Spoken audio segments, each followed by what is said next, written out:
What is going on, YouTube? Lex Express checking in with a quick review for the 2014 WWE Royal Rumble.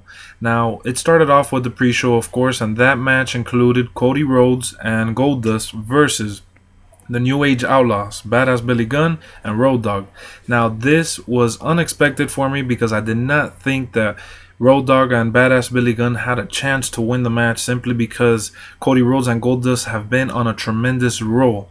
But yes, the then 5-time champions became 6-time champions, and they haven't been champions since like 1999. So that was a really cool moment to watch live and just experience it. Really wanted them to win simply because they were, the underdogs, even though they were the villains of the story. But definitely wanted the New Age Outlaws to win that match simply because I grew up watching them, really enjoyed them, and I think that it would be cool for them to become champions. And WWE did the unpredictable and actually allowed them, to win the championship. So I thought that was really cool on their behalf. They opened up the show with a nice act, and then the follow-up was Daniel Bryan versus Bray Wyatt.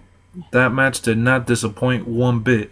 Very physical, very brutal. Daniel Bryan obviously carried the load, but Bray Wyatt, for a big man, as big as he is, wow, the guy moves fast and knows how to wrestle. He definitely carried his own, and it was just a good match. The finishers, it was just the reversals, everything. The crowd was really into it. Bray Wyatt had to do his finisher twice, once outside the ring, and then once inside the ring to actually, finish Daniel Bryan. Other than that, Daniel Bryan was fighting back, and the match was actually good. It had a lot of action, a lot of heart, a lot of passion, and you could definitely tell that everyone in the arena, as well as me watching, really enjoyed the hell out of the match.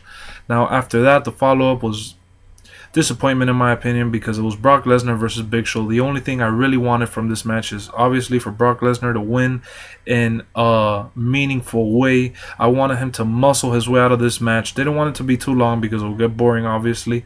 But disappointed by the fact that Brock Lesnar came, attacked Big Show in a rushing way, and then Paul Heyman threw the chair at him so he could, hit Big Show. He brutalized Big Show and then forced the referee to ring the bell. And then after the match started, Big Show knocked him out, kind of evened out the match, but Brock Lesnar still whooped his ass outside and inside and outside the ring. And then they took he beat him, and then took the match. Basically, after the match was over, he took Big Show outside and kept kicking his ass with chairs. And I just thought, that was pointless. That could have happened on Raw, and instead they just wasted it on, the Royal Rumble. And then after that, it was John Cena versus Randy Orton. The match really started slow. The people were bored. They were chanting it. But then they started getting into like this playful mood. They started chanting, we want divas, and trying to get, under Randy Orton's skin. Randy Orton kept taunting. Everybody was going back and forth, with him. That show's really funny. But as far as the match goes, between halfway and the end, the match picked up tremendously, and it was really entertaining to watch. John Cena and Randy Orton actually used each other's moves more than once. That was really cool to see, and definitely unexpectedly.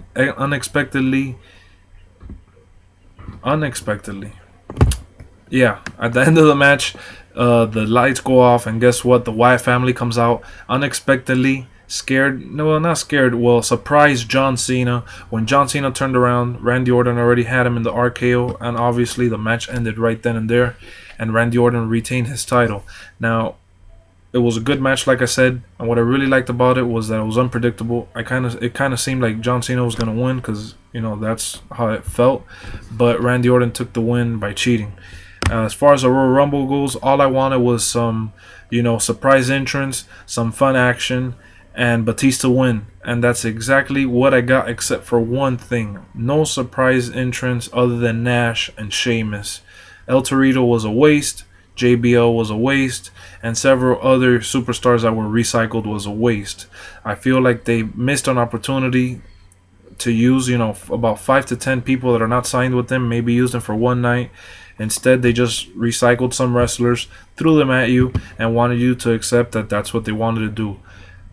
Other than that, I had no problems with the Rumble because Kofi had 2 great moments in the Rumble. Some new NXT superstar debuted. Hopefully we see more of him. He looked pretty good.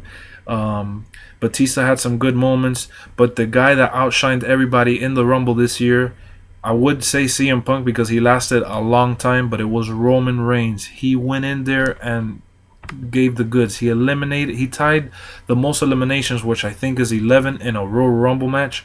And Roman Reigns did not disappoint. He could have easily won the match, but Batista, being the veteran, reversed the finisher. Well, not the finisher, but kind of reversed the throw over the rope, and then Roman Reigns ended up going for it and fell outside the ring, and that's how the match ended. Batista won. Everybody booed the shit out of him, but I was really happy to see Batista win because that's basically what I wanted to see. Batista win because I think that he's a huge main event superstar that's going to definitely headline WrestleMania in a good way. And to be honest, I don't know how it would have looked if Roman Reigns would have been the one filling those shoes. Can he do it? Would he live up to the hype? Would the match at WrestleMania be any good? At least now with Batista, we know that the match is going to be good. And Batista is going to bring, that ferocious animal that he says he is. At the end of the day, wrestling is fake, but I just like it for the storylines and stuff like that. So yeah, YouTube. Overall, really enjoyed the pay-per-view. Don't want to go off rambling too much. Told you the match cards. Told you who won. Told you my thoughts. Overall, I'm really satisfied. Give the pay-per-view an 8.5 out of 10. Really enjoyed it overall. Thought that some of the outcomes were unpredictable and got what I wanted, which is Batista winning the Rumble. Thanks for watching. Lex Express checking in, checking out. Peace out.